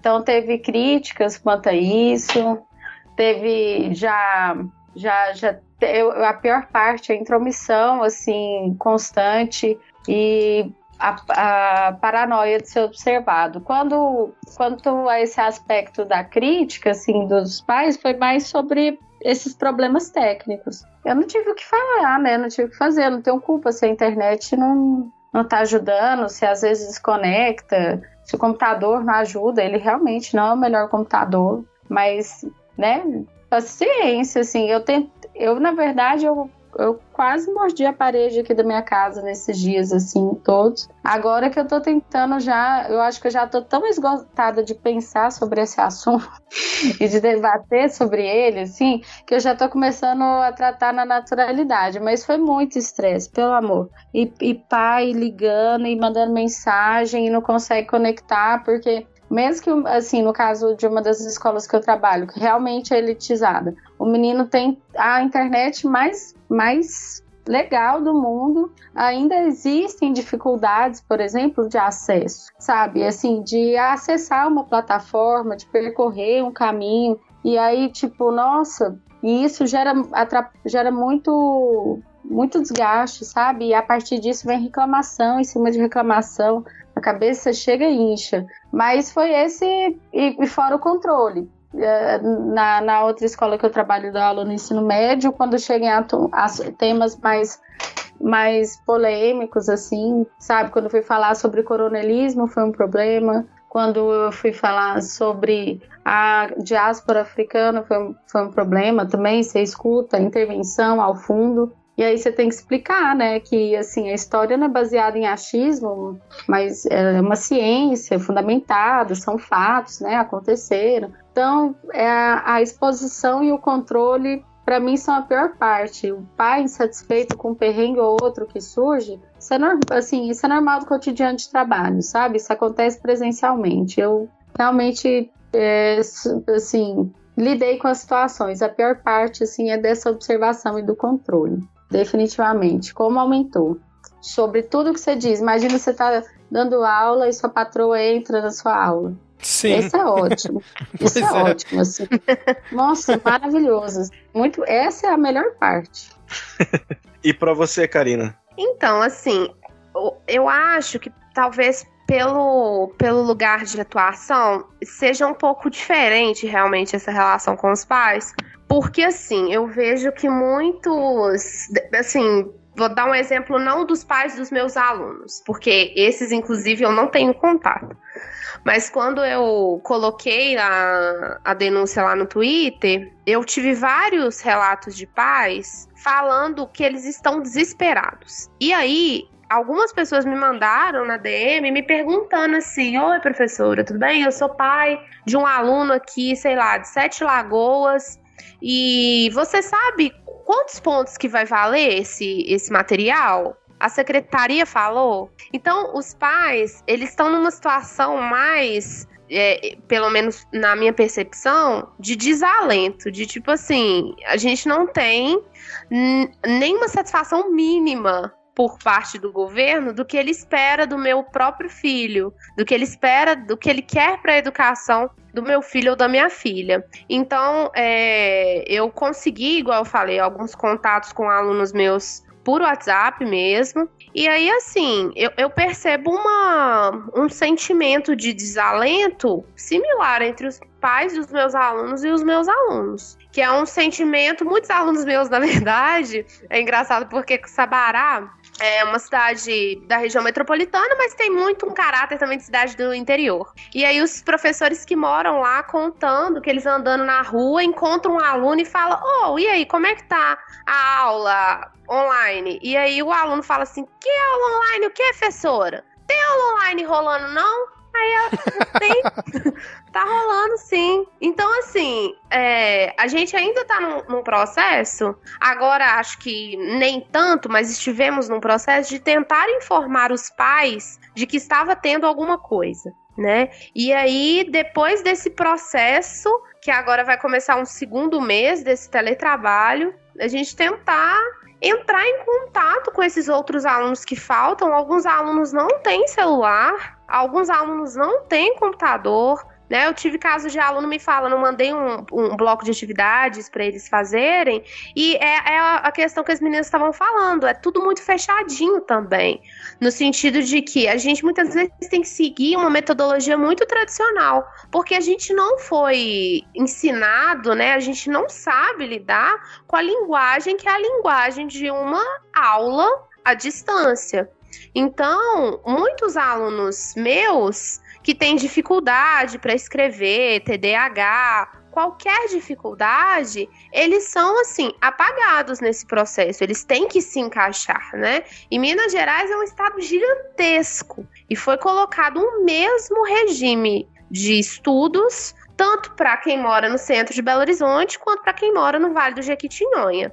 Então, é um processo em que eu vejo, assim, em relação aos pais, que eles estão mais desesperados, sem saber o que fazer, e alguns, assim, vendo como que é difícil o ser professor, né? Vendo como que é difícil, muitas vezes, você lidar com toda essa questão da aprendizagem, que é uma aprendizagem social, não é só uma aprendizagem do conteúdo, né? Então, é uma situação muito medo difícil. Muito grande da reprovação, né? Que eles têm. E, assim, vamos ser sinceros, vocês acham que vai haver reprovação esse ano? Não, Olha, vai ter não. Gente, não tem condição. Lá na minha escola eu falei, numa reunião, eu já tinha brigado com todo mundo, eu falei, vou brigar em mais uma reunião, não tem problema. Falei, gente, não é possível que alguém vai ter coragem de reprovar um aluno nessas condições. Não tem a menor base. E eu vejo isso, os pais, eles estão muito preocupados em saber, meu filho vai formar no 3º ano, porque ele tá trabalhando e ele quer, como jovem aprendiz, e ele quer ser contratado no ano que vem, mas ele precisa de ter terminado o ensino médio. Então são problemas de uma questão social, né, dessa desigualdade social que está realmente sendo cada vez mais potencializada durante esse período da pandemia, que a gente fica sem saber o que fazer. Karina, sabe o que é legal na sua fala? Reunir essas falas, né? Porque mostra o abismo, por exemplo, das experiências, entre as experiências, né? Que eu trago, por exemplo, da escola particular e que você traz da escola pública. E assim, eu acho que é muito importante falar cada uma né, a Júlia também, né, falar sem mascarar as falas, porque olha só, né, você traz umas questões assim que por mais que eu acompanhe de outro lado, né, e tal, acompanhe constantemente, eu fico escutando as coisas que você fala assim, dessas questões sociais mesmo, né, que envolvem, nossa, bicho, eu não tô lidando com metade disso. Nossa, isso tudo essa diferença é abismal, né, cara? Nossa, por exemplo, aquilo que você falou do currículo, daquele currículo que você que queria utilizar, primeiro essa uniformidade que é um erro, né? E segundo contando a história a partir do ponto de vista colonial, quem faz isso, né? A historiografia já revisou isso aí há muito tempo. Isso sim é doutrinação, isso é perigosíssimo. E é difícil você escutar da gestão escolar e das pessoas assim, que seguem um papel burocrático de faz o que estão te pedindo. É porque você entrou agora, entendeu? Com o tempo, você vai acostumar que é assim mesmo. A gente não pode acostumar. Ai, cara. Então, assim, não é nem com o tempo melhora, né? Com o tempo você acostuma. Isso, você acostuma, você vai ficar calejada, entendeu? Eu vou te falar que a única vantagem que eu vi nesse ensino à distância, porque a gente tinha aquela coisa muito estruturada, né? Você tem X aulas para dar esse conteúdo, X aulas para dar isso, X aulas para dar aquilo. Até porque muitas escolas hoje em dia usam apostilas, né? Agora, com o EAD, tem alguém olhando? Não tem. Eu coloquei Revolução do Haiti, que é uma coisa que os livros didáticos, geralmente, quando falam assim, meia folha. Eu catei material, peguei podcast, não sei o que, e preparei assim, vai ter Revolução do Haiti e vai ter atividade sobre Revolução do Haiti, vocês vão ter que saber. É isso, tipo, esse foi o único, tipo assim, vamos dizer assim, ponto positivo, porque meio que tirou um pouco das amarras. E olha que engraçado, porque ao contrário, assim, a minha situação é a inversa da sua. No sentido de que, presencialmente, eu tinha muita autonomia para fazer isso. Então, eu defini o meu currículo com os meus alunos, com base, é claro, não tirei da minha cabeça, mas assim, com base em um estudo que conseguisse contemplar para além daquele estudo tradicional da história, né? Então, eu peguei lá, estudar reino de Kush, Axum, vamos estudar antiguidade na China, e peguei isso para trabalhar com eles. Quando eu chego nesse ensino remoto, eu tenho um plano de estudos tutorado que me diz que o aluno tem que fazer aquilo, senão ele vai tomar bomba por não ter carga horária. Ele tem que estudar aquilo. Mesmo que esteja falando que tem uma pergunta, por exemplo, lá que fala assim, como as pessoas indígenas viviam. Tem uma questão dessa, eu tenho que considerar que tá tudo bem separar indígenas de pessoas. Porque esse que é o material. Você pode complementar, só que o que vai ser considerado pelo Estado e pela escola é esse material. Caramba. Cara, que ódio. Eu entendo o que você está passando, mas eu ficaria com... Eu ia falar assim, olha, gente, mas então, tá tudo errado, tá? Exatamente. Gente, eu fiquei com tanta raiva, eu fiz uma correção pros meus alunos. Falei, gente, copia o que tá lá na minha correção. Eles corrigindo as questões do PET. Então, por exemplo, tinham lá 4 alternativas que eles tinham que marcar. Aí eu pedi para eles fazerem um X em todas as alternativas e do lado dizerem, olha só, essa alternativa está incorreta, porque a gente não pode falar que isso. E aí eles ficaram assim, que isso, professora? Os poucos que eu tive acesso, né? Que isso, professora? A gente vai fazer isso mesmo? Claro que vai, ué. Não é ético da nossa parte a gente deixar um trem desse passar de qualquer jeito, né? Mas é porque é porque eles vão ser seus alunos. E assim, é uma coisa que, sei lá, vai que ano que vem, assim, quem não trabalha com o terceiro ano, mas ano que vem serão alunos de outros professores de história. E aí eles vão vir com essa defasagem. E é tipo assim, olha, eu tenho a minha consciência, se você aprendeu ou não, eu não sei. Alguém da sala aprendeu, alguém vai dizer, a professora deu, sabe? Então, assim, se eu não estiver lá, eu sei que eu fiz o meu papel como educadora de, peraí, isso aqui é ignorado, não pela historiografia, mas é ignorado no livro didático, porque eles acham que é muito rápido, não sei o que, não precisa. Não sei. Eu acho extremamente importante, eu acho que deveria ser visto. Então eu vou dar. Se outro professor não acha, como por exemplo, querendo ou não, principalmente a gente de história, a gente acaba falando mais dos assuntos que a gente gosta e falando menos dos assuntos que a gente não gosta. Então eu passo por a América Latina, né, a independência das Américas Latinas, meio que batido. Opa, aconteceu, gente. Eles ficaram bravos. Aí veio, tem um Bolívar, tem um monte de gente. Todo mundo ficou independente, menos o Brasil. Aí vem o próximo tópico, que é a Revolução, que é a Secessão Norte-Americana, que eu gosto de falar. Pronto, aí são 15 aulas de revolução, com vídeo, com não sei o quê, Porque, querendo ou não, a gente acaba passando isso. Tem que falar? Tenho. Mas umas das coisas a gente fala com mais amor, outras com menos, né? Então, não tem como dizer, tipo assim, não, dei todo o conteúdo com todo amor e carinho. Uhum.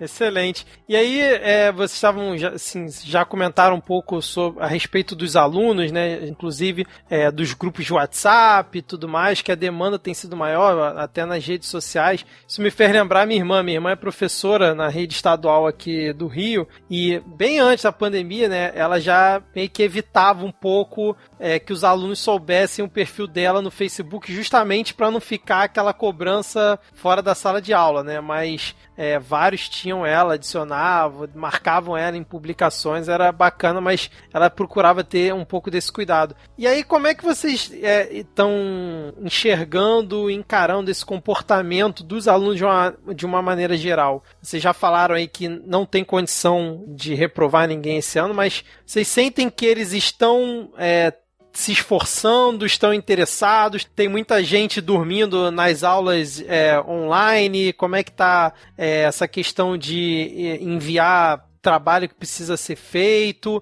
E aí, se vocês tiverem também algum relato de aluno PCD que não esteja conseguindo acompanhar as atividades, a Júlia até comentou, né, que ela tem aluno autista. Se vocês tiverem algum outro relato para passar aqui pro ouvinte, até para o ouvinte ter cada vez mais profundidade do quão grande é esse problema e quão complexo né? Quantas camadas ele possui. Olha, sobre a questão do engajamento dos alunos. Flutua, né? Varia como acontece numa sala de aula normalmente. Você tem um universo de pessoas ali, você alcança tantas, né? Quando você faz uma coisa muito massa, isso é assim, uma coisa diferente, não é diferente necessariamente.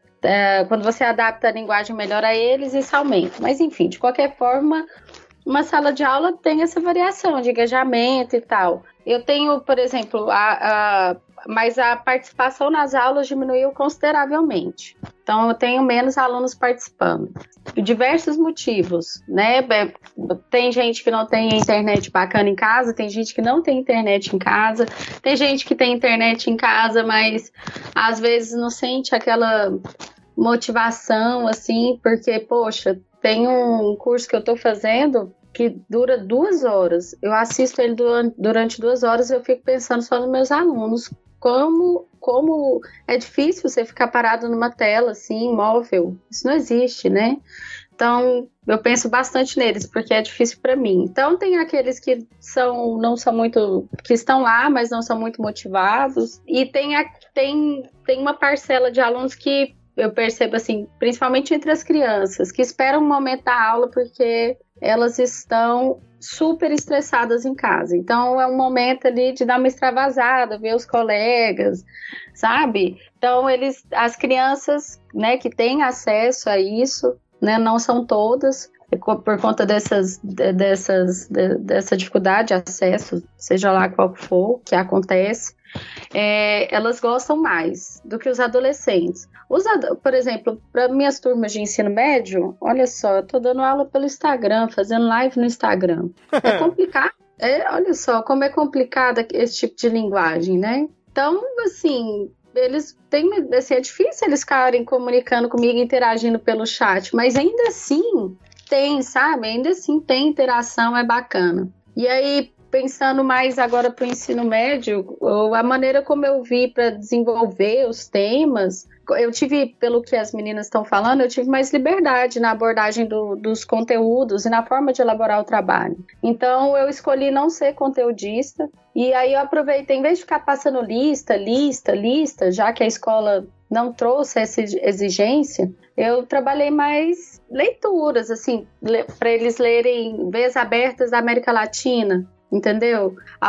Por exemplo, quando a gente estava estudando o neocolonialismo, ler um artigo científico mesmo sobre as companhias majestáticas na África. Ou se não, ler O Coração das Trevas, do Conrad. Então, assim, já, sei lá, vai que eles gostam de ler, porque eu pensei que ficar passando lista, exercício, ficar treinando, sabe? Como se eles fossem um monte de bichinho adestrado, ia causar mais estresse neles. Porque eu não posso ser hipócrita de dizer que tem dia que eu abro essa tela aqui e eu vejo eles com uma cara de morte. E eu tenho vontade de morrer junto com eles, né? Uhum. Então, uma preocupação que houve em vista dessa liberdade que eu tive de abordagem de temas e como trabalhar o conteúdo foi, na medida do possível, ser mais ameno, aliviar. Então, eu tenho esse retorno, mas não é massivo. Consigo conquistar poucos, digamos assim. Essa falta da interação pessoal foi a morte para mim, é a parte mais difícil de lidar. Porque assim, você está no traquejo pessoal ali com os alunos todo dia, você cria uma afinidade. Por isso que o Paulo Freire escreveu aquele livro lá, Pedagogia do Afeto. Não tem a ver com estrelismo de professor, mas que antes não existe educação sem o fator humano, né? Sem querer parecer mística, mas não tem nada a ver com isso, porque realmente é importante. Presencialmente, você dá essa liga, a coisa acontece. Tem dia que você chega na escola, parece que você é até uma dos Beatles, entendeu? Assim, galera curte você. Agora, com esse distanciamento, com essa coisa gélida, né, que é essa máquina, eu fico meio paralisada de como fazer isso, e eu vejo isso no retorno dos alunos. Por mais diferentonas que sejam as técnicas que eu tente fazer, ainda tem esse distanciamento. E, por sua vez, isso reflete na interação deles, né, que não deve estar de todo estimulante. Então, na medida do possível, dentro das práticas e das metodologias, eu tento diversificar para ver se quebra isso, mas é difícil, viu? Excelente relato, né? E você tocou num ponto aí que agora passou aqui pela cabeça, que é a questão emocional, tanto de vocês, professores, quanto dos alunos, né? Que a gente...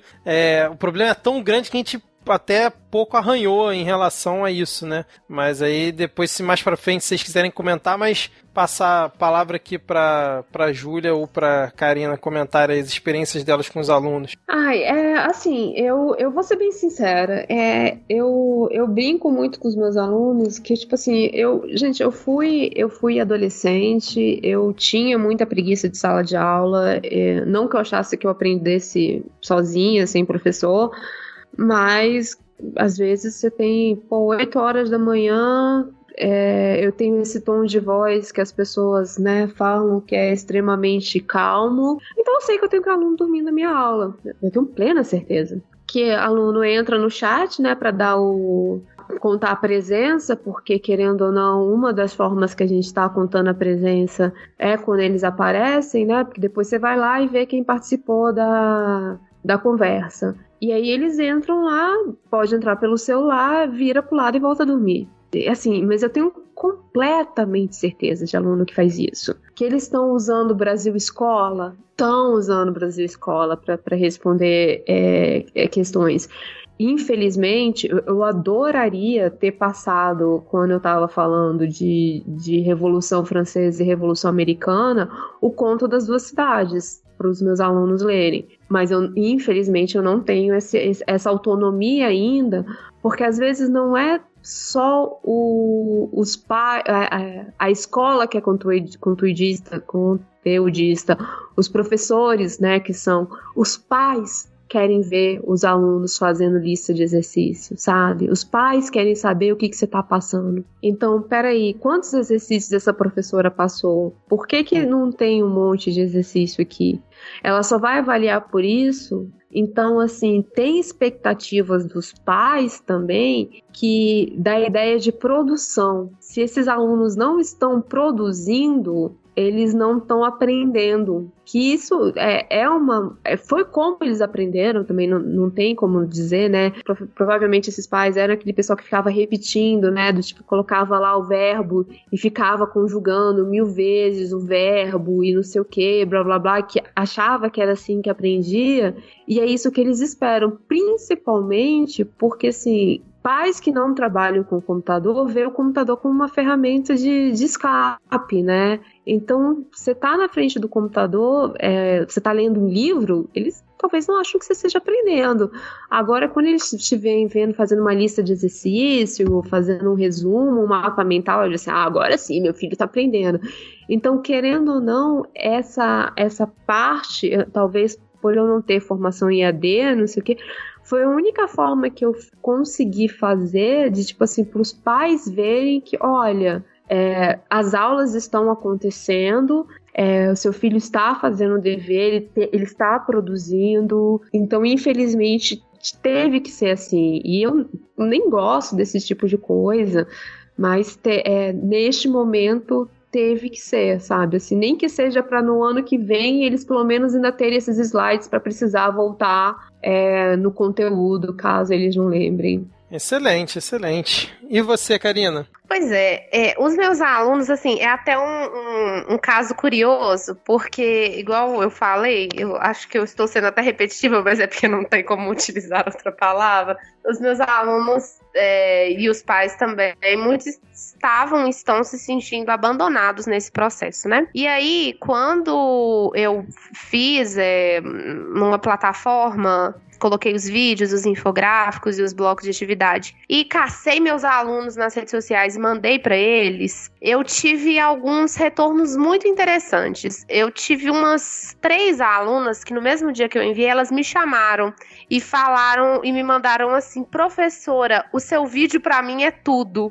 E eu pensei, será que ela tá falando do meu vídeo de aula de história? Será que é isso mesmo? Ou eu gravei outra coisa? E ela, professora, eu tô adorando e não sei o quê. Porque esses alunos, no caso aqui do estado, aqui em Minas, eles, assim, relatam pra gente que eles nem sabiam, igual eu falei, eles nem sabiam que estava acontecendo ensino à distância, né? E os que sabiam e estavam acompanhando as aulas na Rede Minas, alguns relataram erros grotescos de conteúdo. Outro dia, a gente estava vendo algumas aulas de inglês, história, matemática, e, gente, erro de conta, sabe? E num material gravado. Então, assim, muitas coisas viraram motivo de chacota entre os alunos. E alguns alunos, por exemplo, eu tenho 2 alunas do primeiro ano que vieram de escola particular. E aí, o conteúdo que elas estavam vendo na Rede Minas, elas já tinham visto anteriormente, porque o conteúdo que estava passando não era correspondente ao ano delas, ao primeiro ano. Então, assim, quando, por exemplo, eu mandei esse material, elas receberam, elas ficaram super felizes, aí alguns outros professores também se entusiasmaram em fazer algumas atividades e mandaram, e aí os alunos, né, esses poucos que a gente conseguiu acesso, muitos deles, assim, ficaram muito empolgados de se sentir vistos, de se sentir valorizados como gente mesmo, num processo. Então, assim, quando a Tâmara fala da questão do afeto, eu acho que o cuidado do professor em enxergar o aluno também, no sentido de que eu sei que você tá aí, sabe? Eu acho que a gente muitas vezes como professor pode não ter dimensão da importância, mas se a gente tentar se colocar no nosso lugar como aluno, que a gente foi um dia, né, lá no nosso ensino fundamental, ensino médio, a gente consegue perceber o quanto determinadas ações, elas têm muito significado. Mas, por outro lado, a gente também tem que relativizar que ninguém vai conseguir fazer milagre, né? Eu não vou conseguir mudar toda a estrutura do Estado por conta de uma denúncia que eu fiz. Teve uma repercussão legal, uma repercussão muito legal. Mas isso quer dizer que vai ser incorporado? Não, inclusive foi negado pela secretaria. Então, assim, uma das alegrias que eu tenho é de ver meus alunos me mandando assim, professora, eu não vou fazer essa atividade aqui de história não, que tá tudo errado. Aí eu falo, isso aí, tem que corrigir a atividade. Então, eu vejo assim que essa questão do aprendizado, né? A gente aprende na escola habilidades socioemocionais, né? A própria socialização, a gente aprende questões sobre nós, né? Sobre a construção da nossa própria identidade. E eu vejo em muitos alunos nesse momento que eles estão tendo um processo de questionamento mesmo da estrutura do poder até. Eu vejo em alguns alunos meus uma revolta que eu fico pensando que eu explicando conteúdos, talvez eu não conseguiria ver essa revolta neles se não fosse através de uma denúncia. Então eu fico muito, muito feliz, isso em outros colegas meus também, que se manifestaram e né, questionaram. Mas, de maneira geral, eu não sei como os meus alunos estão lidando. Eu sei que eu sou professora do terceiro ano e os meus alunos do terceiro ano, muitos trabalham, né? Então, eu sei que alguns deles não acessaram. Teve um aluno que me mandou falando, professora, me desculpa eu não ter acessado a sua página ainda, é porque eu tô trabalhando muito esses dias, e aí eu não tô tendo como acessar. Tem problema? Eu tenho que te entregar amanhã? Eu falei, não, é daqui 1 mês, né? Eu dei um prazo pra eles de 1 mês, pra eles fazerem lá 10 atividades. E aí, eles, assim... É muito triste, sabe, gente? Porque aí a gente percebe também o alto do nosso privilégio. Eu olho para os meus alunos e eu fico cada vez mais indignada de eu, como professora, estou sendo tratada com total desrespeito nesse processo, né? Estou sendo tratada, inclusive, como inimiga do Estado por fazer uma crítica que é válida, porque eu quero que eles tenham um ensino decente, e os meus alunos são tratados como nada. E aí, quando eu vejo como me tratam, eu fico muito triste, mas quando eu vejo como tratam os alunos da rede estadual, é lamentável, é de cortar o coração, e a gente se sente assim meio de mãos atadas, né? O meu relato é sempre tão bad vibes. Aquela animação aqui, o ouvinte escutando, né? Aquela perspectiva boa de futuro que a gente tem aqui. A gente ouve falar e entende por que mineiro faz pinga tão boa. Pra ajudar a esquecer as desgraças. Exatamente. E assim, porque assim, desgraça pouco é bobagem. Aqui, por exemplo, em Belo Horizonte, os leitos de UTI nesse momento chegaram pela primeira vez a mais de 80%. Os casos em Minas Gerais estão crescendo assim exponencialmente e o governador está falando de volta às aulas, sabe? Então a gente tem funcionários da educação que estão indo nas escolas, mesmo sem receber seus salários. E é impressionante, gente. Parece que a gente está vivendo numa distopia que a gente nunca imaginou que ia passar por isso. É muito difícil a gente contemplar acontecimentos como esse. Então, gente, já meio que encaminhando aqui pros finalmente, né, que nosso episódio já tá aí, acho que maior do que o do Não Pode Tocar. Eu queria perguntar pra vocês, assim, se vai dar, se vocês conseguem vislumbrar algo de positivo saindo aí desse período, ainda que na marra, né? Se de alguma forma vocês acham que vai rolar alguma valorização, ou se realmente os impactos que essa educação remota vai trazer, se ela veio para ficar, algumas ideias que vocês possam ter para melhorar a experiência para vocês e para os alunos. Então, fica aberto aí para vocês comentarem. Ai, sabe aquela expressão que, tipo, essa reunião poderia ser um e-mail?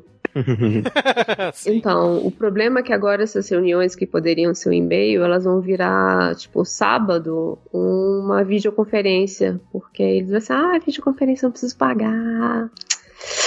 Ai, que legal. Então, assim, eu vejo que, querendo ou não, o professor teve que, para variar, aprendeu a tirar leite de pedra, aprendeu a rebolar. Isso talvez, assim, tipo, possa melhorar as nossas aulas. Por exemplo, o Google Classroom é uma coisa que eu gostaria muito de continuar utilizando nas minhas aulas regulares, nem que seja assim, só para passar resumo de aula, de ter alguma coisa diferente, mas eu não consigo ver aula sem ser presencial, porque aquela coisa do tipo, tá olhando pro aluno, né, quando eles começam a inclinar a cabecinha, que você já sabe que, tipo assim, perdi. A gente precisa ver, então não tem como trocar, pelo menos o fundamental e o médio não tem como virar EAD tão cedo, mas eu acho que algumas relações relações empregatícias talvez possam acabar se precarizando ainda mais por conta dessa quarentena. Vai haver, assim, do tipo, como os professores são fodas, assim, por meia hora. Talvez, se voltar às aulas em outubro, a gente até ganhe um presentinho de Dia dos Professores, sabe? Bacana esse ano. Mas depois disso vai ser esquecido, como sempre. E aí, na primeira greve que fizer porque quer melhores condições de aula, aí tudo vagabundo, desce porrada, sabe? É isso. Que animação, hein, Júlia? Não é pura verdade. Pura realidade. Nossa, sim, com mas certeza. Eu compartilho do ponto de vista dela. Eu fico extremamente temerosa sobre o que fica dessa experiência agora. Porque pode ter alguma... Assim, tem coisas que nós aprendemos, e elas vão ficar. É difícil desaprender algo, né? Cá entre nós. Então, elas provavelmente fiquem, mas em qual contexto? Para quem tem estrutura, né? Novamente, a gente entra nos abismos sociais que a educação escancara. Então, vai acontecer para quem isso e como, e no mais esse do que sobra, sabe? O que vai ficar dessa experiência, acho que vai ser bem o que a Júlia falou mesmo. Assim, um processo de precarização, porque já existe, né, um projeto aí por parte do governo federal de expandir esse esquema do ensino à distância para o ensino médio. E olha, o ensino à distância, ele pode ser uma alternativa, ele realmente precisa existir, porque existem demandas da sociedade que precisam recorrer a ele, sabe?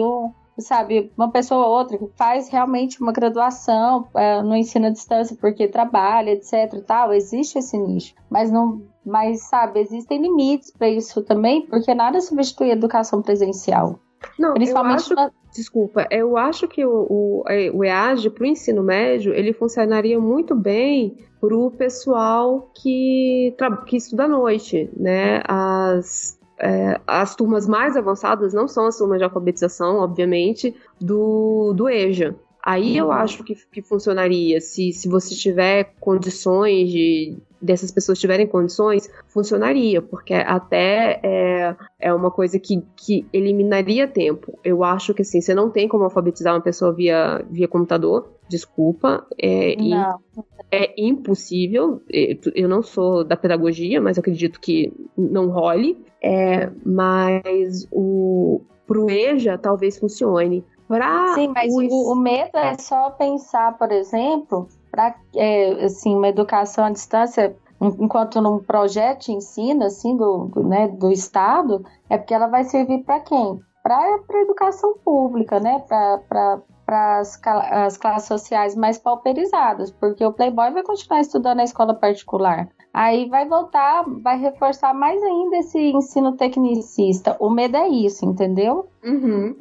Aí, tipo, a educação privada de qualidade, porque tem as escolas de bairro que são ruins também, né? As escolas privadas de qualidade formam, né? Assim, ele tem instrumentos que formam, assim, indivíduos prontos para entrar numa faculdade de medicina, se quiser ou não, e aí a classe trabalhadora vai continuar, assim, tendo acesso só ao EAD. Quais serão as possibilidades? E pensando do ponto de vista de ascensão de classe mesmo, né? Sendo bem técnica nisso. Bem escrachadona. Me preocupa isso, porque vai aumentar talvez mais ainda o abismo. Fora o desmonte da universidade pública, que é outra preocupação imensa, né? A ideia das faculdades particulares, pelo menos, já é toda a licenciatura virar EAD, né, cara? O que eu acho extremamente problemático. Você, né, fazer primeiro que vira licenciatura de 2 anos e EAD, tem algo de errado aí, mas o que você falou faz todo sentido. Tipo assim, quem vai pra faculdade, quem vai ter condições de ir pra faculdade pública, vai fazer seu ensino tranquilo. Quem vai poder pagar uma escola boa, privada, vai continuar tendo, né, aquele ensino médio gigante com 1,5 milhão de coisas. Mas o pessoal né, para as escolas públicas, talvez seja até uma forma de você diminuir o quadro e ficar mais barato também, né? E aí volta naquilo que você estava falando, pensando nas possíveis heranças desse período, é a precarização do trabalhador. Como é que vão ser esses conselhos de classe não remunerados, sabe? Como vão utilizar esses mecanismos para diminuir nossa carga horária só no salário, não na prática, né? Isso que você falou é realmente pontual. Eu acho que esse ponto da precarização do trabalho, eu acho que vai ser, na minha opinião, o maior legado pós-pandemia para a área da educação. Pelo menos do lugar onde eu falo, eu acho que sim. Porque eu vejo que, além dessa questão da gente sempre estar disponível, além dessa questão da gente ter que agir de uma maneira como se tudo que a gente fizesse fosse muito fácil, né? Fosse muito... Daqui 2 dias tem um conselho de classe, daqui 2 dias você tem que entregar todas as notas. Eu também percebo um processo de inutilização do professor. Aqui, no processo desse teletrabalho, dessas aulas remotas, isso ficou muito evidente, porque o professor ele não serviu para preparar a aula, ele não serviu para preparar material, ele não serve para preparar atividades diagnósticas ou atividades de desempenho, porque tudo vai ser preparado pelo governo. E ele não serve nem para informar seus alunos se vai ter nota, se não vai ter, como vai ser o resto do ano letivo. Ele não serve para nada. Então eu acho que há esse processo de inutilização do docente, né, que a gente passa a ter um espaço meio desejado até mesmo do governo, de ser dispensável. Então eu vejo que aqui em Minas Gerais o governo está bem alinhado com a perspectiva nacional de educação, né, do Ministério da Educação, do Weintraub e com o governo Bolsonaro, de pensar a educação como um processo que tem que ser cada vez mais técnico, cada vez menos humanizado, né? Então, para que a interação em sala de aula? Isso é bobagem, isso é só para fazer com que o aluno seja cada dia mais doutrinado por esses professores aí, não é necessário. Então, eu vejo que Para o ensino fundamental e para o ensino médio, eu acho que não é só inviável, como é absolutamente perigoso e equivocado pensar no ensino à distância, porque o ensino à distância, que não é o que a gente discutiu aqui, né? O que a gente discutiu não estava nem próximo de um ensino à distância, mas esse modelo de EAD, eu acho que ele tem que ser uma possibilidade, uma opção, por exemplo, no ensino superior, por exemplo, num curso técnico, num curso de extensão. Eu acho que ele tem que ser apresentado como uma possibilidade e não como uma imposição, né? E eu vejo aqui em Minas já tinham conversas por parte desse novo aí de pensar, né, uma educação nesses moldes para poder dispensar professor, é muito professor designado, já fez junção de turmas. Então eu acho que o legado que vai ficar é um legado triste. E eu não sei, não consigo pensar, vou ser bem bad vibes aqui, mas eu não consigo pensar boas coisas que de fato a gente possa tirar disso, senão essas grandes fritações e preocupações que a gente trouxe aqui no episódio. É um processo de precarização que já vinha galopando aí na rede privada de ensino superior, né? Exatamente. Com redução de quadros, com já praticamente todos os cursos de ensino superior já tem várias disciplinas EAD, só que nesse caso é EAD de verdade, né, planejado para tal. Mas você tem aí lobista no Ministério da Educação querendo montar, sei lá, curso de enfermagem EAD, por exemplo, que já é um buraco bem mais embaixo. Eu fico muito brava quando eu escuto as licenciaturas em EAD, mas querendo ou não, tipo assim, a gente vai ler texto, e aí a parte prática você vai fazer numa escola, você vai achar uma escola, essa escola vai fazer, né, que é basicamente o que acontece numa faculdade presencial. Tinha na aula de pedagogia, que é sempre assim, né, aquela... Eu não vou falar mal de pedagogo, mas as aulas de pedagogia, a galera sabe que é mais ou menos vira um relato do tipo, nossa, meu filho tem isso, meu sobrinho tem aquilo. E agora você pega cursos que precisam de prática mesmo, assim, e transformar em EAD, cara, eu não consigo imaginar. Não, tem muitas limitações. Eu acho que isso tudo está muito relacionado ao que se entende como educação, ao que se entende como os objetivos desses cursos de formação, seja no ensino médio, fundamental ou no ensino superior, né? Porque essa compreensão de que essa relação online é uma relação que é ótima, porque ela inclusive vai tirar alguns problemas que o Estado ou as instituições privadas enfrentam, é a ideia de desumanizar de fato a educação, né? Você tira ali a interação humana, você tira ali a diversidade que pode ajudar a construir uma aula a partir de uma discussão dentro de uma sala. Então é uma compreensão de educação que foge totalmente à ideia da função social, totalmente à formação humana, né, ao incentivo das habilidades criativas, emocionais dos indivíduos e mostram um projeto desumano mesmo. Sim, sem contar essa romantização, né, da função do professor blogueiro. Eu tava... Nossa, dá vontade de morrer, né? Porque eu tava no Instagram, né, mexendo lá e tal. Aí um post, eu acho que era da Mídia Ninja, acho que era, ou da revista Fórum, não sei, gente.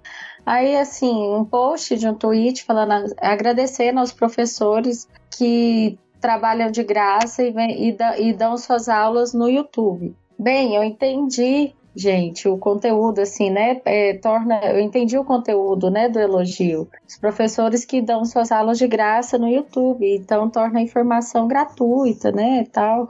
Então, isso serve de auxílio a muitos alunos e tal.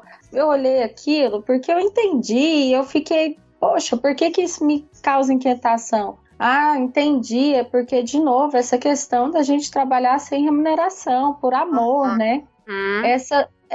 Olha, eu gosto do meu trabalho, gente, eu gosto de ser professora, gosto de pensar o contexto da educação da sala de aula, metodologias, acho isso tudo muito estimulante. Olha, não vou dizer que faz uma diferença, assim, enorme no meu trabalho eu ser bem remunerado ou não. Com certeza. Sim.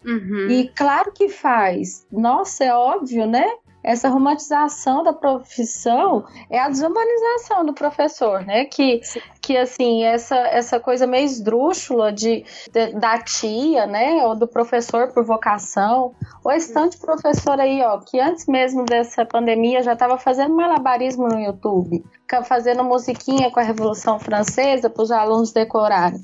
E aí, às vezes, eu ficava grilada, porque eu passava um trabalho tal, o menino ia lá, decorava a música do professor que ele viu no YouTube, e eu ficava, poxa, bicho, o que eu queria com você não era decoreba, se eu quisesse decoreba eu já tinha feito, entende? E a aula lá, que ele pegou de graça, às vezes ele pega uma aula boa, às vezes pega uma aula ruim, mas enfim, o tanto de gente que já não estava trabalhando de graça na internet. Aí sabe, porque assim, existe a monetarização do like, mas pra você ser um professor badaladinho do YouTube, para você ser realmente monetarizado, demora, né? Muito. Sim, com certeza. Gente, eu acho que perfeito demais essa nossa conversa. A impressão que eu fico aqui é que vocês tiveram, acho que, semanas para poder arrumar um jeitinho brasileiro aí para um sistema de centenas de anos de ensino, né? Que foi... Semanas, como você é adorável. Dias, para ficar melhor. E que parece que, sei lá, 2020 vai ser aquele ano que nunca vai acabar, né? A gente vai ficar lembrando dele pro resto da vida. Caverna do Dragão esse ano. Boa definição. E acho que, assim, apesar do caos, né, e desse cenário nada animador que a gente descreveu aqui, que eu até ri pouco nesse episódio, que geralmente é uma característica minha, eu confesso que eu me sinto contemplado aqui com esse nosso bate-papo de hoje. Foi muito enriquecedor.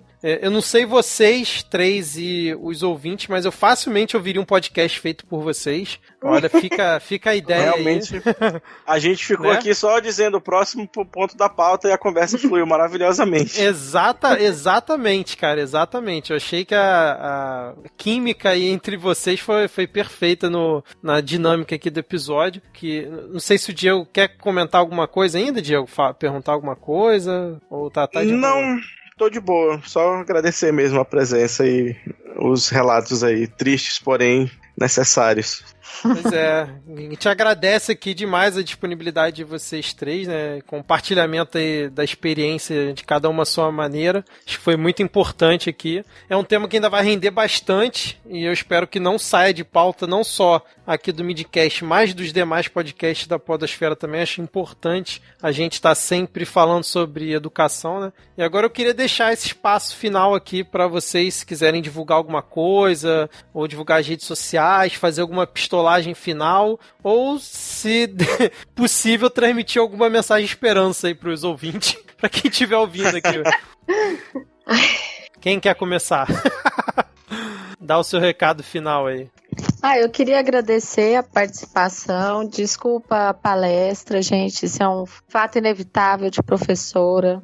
Eu tento não ser professora, mas é difícil. Muito obrigada, desculpa qualquer besteira, qualquer intromissão, qualquer coisa, mas principalmente muito obrigada pela atenção de todos que escutaram e também por vocês que nos convidaram e pela Júlia e Karina, que foram ótimas. Nossa, definitivamente aprendi bastante Antes de pensar no podcast, foi interessante enquanto experiência pessoal. Foi bem massa mesmo escutar a experiência de vocês de outros locais. Então, gente, queria agradecer muito o convite para poder trazer, né, um pouco desse relato e a oportunidade de conversar com as meninas, com a Júlia e com a Tâmara, duas colegas de sala de aula e de formação. Nem se a gente combinasse, eu acho que isso teria acontecido. E é muito legal a gente perceber a variedade, assim, de ações, de percepções, de relações em sala de aula e de um momento tão delicado que a gente está vivendo, que a gente percebe que não está sendo fácil para ninguém, né? E para os professores ainda tem uma série de agravantes aí. Mas tentando não terminar numa vibe tão bad, Eu, assim, não, antes de não terminar numa vibe tão bad, caso alguém tenha ficado curioso aí sobre o relato, eu coloquei lá no meu Instagram, @KarinaRezen, sobre todos os problemas, todos não, porque aí eu teria que escrever uma nova apostila, mas alguns problemas do ensino remoto aqui de Minas Gerais. Eu acho importante que isso seja divulgado. Um dos resultados que a gente tem já é uma reavaliação desses materiais e eu acho que isso se dá à repercussão e isso se dá às manifestações de estudantes, alunos e pais e reconhecimentos de locais, espaços dentro da mídia, né, de diferentes plataformas, como aqui no podcast. Então, eu queria agradecer muito por ter esse espaço e dizer que, assim, eu nem sei como terminar com uma mensagem feliz, mas para os professores e para os alunos a gente sabe que tá um saco, porque a gente também tá detestando. Então, se você tá odiando, saiba que também a gente odeia. Os pais, eu sei que é estressante, a gente também tá estressado, tá todo mundo estressado. Vamos tentar cuidar um pouco da gente. Não esquecer de que a gente, por mais que o Estado, as escolas não nos deem esse tempo livre, a gente tem que ter um tempo livre, um tempo de descanso, um tempo pra gente, e valorizar os profissionais da educação como profissionais da educação que precisam de ser bem remunerados, valorizados e ter aí o seu trabalho, né, reconhecido. Então é isso, eu agradeço, gente, desculpa pela falação. Mal de professora, mas como a Tamara falou, é difícil não ser professora quando a gente fala. Eu vou agradecer mais uma vez vocês terem me chamado para participar. Eu fico extremamente feliz por dar os meus pitacos, né, chorar as minhas pitangas, que eu né, venho reclamando bastante dessa questão dessa aula emergencial, porque eu não consigo chamar de IAD de jeito nenhum, porque assim, teria que ser outra metodologia no IAD, teria que ser, né, outra coisa, mas o meu medo é chegar em julho, a gente vai ter um monte de professor com burnout, tá se virando em 30, professor não é youtuber, pelo menos não youtuber como profissão, e às vezes a gente pega bastante errinho, né, em alguns não professores youtubers, e a gente pede assim, galera, não vai muito na dele não, porque assim, os caras leram só a review da review, mas agora a gente tá tendo que fazer isso e não é fácil nem o trabalho dos youtubers e assim, o trabalho de professor nunca foi fácil. A gente tá passando por um momento de reavaliação do nosso trabalho, de ressignificação talvez do trabalho do professor, e eu acho que uma das coisas que vai sair importante aqui é que a sociedade vai ter que entender, ou de vez ele vai abraçar o professor, tentar, né, justificar, de tipo assim, pô, realmente, gente, vocês são importantes, vamos tentar, sei lá, nem que no aumento de salário, mas vamos dar um plano de carreira pra vocês, vamos tentar fazer uma coisa melhor, né, pra facilitar a vida de vocês, ou a gente, tipo, a profissão de professor vai ser uma coisa que vai ficar complicada, porque todo mundo que virou professor acaba virando assim, de tipo, começou por necessidade e fica porque sala de aula é um vício, cara, tipo, sala de aula é uma, por mais que tem dia que você vira assim, pô, hoje eu queria um trabalho com baia, sabe, eu queria sentar numa baia, dar bom dia, ficar na frente do meu computador, no meu café, mas sala de aula do tipo, você tem 10 turmas da mesma turma, do mesmo ano, mas nunca é uma mesma aula, sabe, assim, às vezes você ri, a outra turma te estressa, aí tem sempre o conselho de classe que é sempre divertido, mas a gente vai ter que ressignificar o que eles querem que seja um professor. É o cara que você assiste o vídeo na internet e aprende? É isso? Pra você, é isso? É um professor? Ou é aquela pessoa que tá lá, que te olha, que te orienta, que te ajuda a caminhar? Eu acho que a gente vai passar por momentos interessantes quando a gente finalmente sair dessa pandemia. Eu gostei muito de conversar com as meninas. O Distrito Federal e o Goiás, a gente tá assim, tipo assim, um do lado do outro, né, tipo, o professor, a gente acaba rolando intercâmbio, principalmente aqui no entorno, né, de professor do DF trabalhar no Goiás, e professor do Goiás vem trabalhar no DF, e assim, com com perspectivas tão diferentes, né? E ver como é que tá o caos de Minas. E aí você acaba até se sentindo privilegiado, né? Tipo, pô, nem tamo tão ruim assim. Mas qualquer coisa o Maranhão ainda tá melhor, galera. E o melhor salário que tem. Mas eu acho que é isso. Eu queria agradecer, tipo, de novo, desculpa a falação, desculpa a terapia que acabou rolando, né? Mas é isso. Vamos ver o que vai dar, né? Vamos ver como é que vai ser. Como é que vai ser esse tal desse Enem esse ano. E é isso. Era o meu último final. Porque, tipo assim, a gente tá pensando em 2020, mas a gente tá plantando uma bomba de 2020 para 2021. E se a sociedade civil não começar a pensar no que vai ser feito em aprendizado em 2021, vai virar uma bomba que aí, assim, quem é que vai entrar nas universidades? Exatamente. Bom, gente, vamos fechar por aqui. Foi realmente excelente. Se vocês quiserem montar esse podcast aí, depois a gente conversa nos bastidores, porque eu acho que tem futuro. Fica aqui a ideia, mas não precisa se desculpar. Isso que eu ia falar. Eu queria lançar aqui a campanha Normalizem a Palestrinha, para que as professoras não precisem se desculpar por fazer aquilo que elas foram chamadas para fazer, que é falar. Então, exatamente. Não se desculpar, muito pelo contrário, foi excelente. Perfeito, Diego, perfeito. Mas agora vamos dar aquele tchau para os nossos queridos 10 ouvintes e até a próxima. Valeu, tchau, tchau. Tchau, tchau. Valeu. Tchau. Tchau, tchau.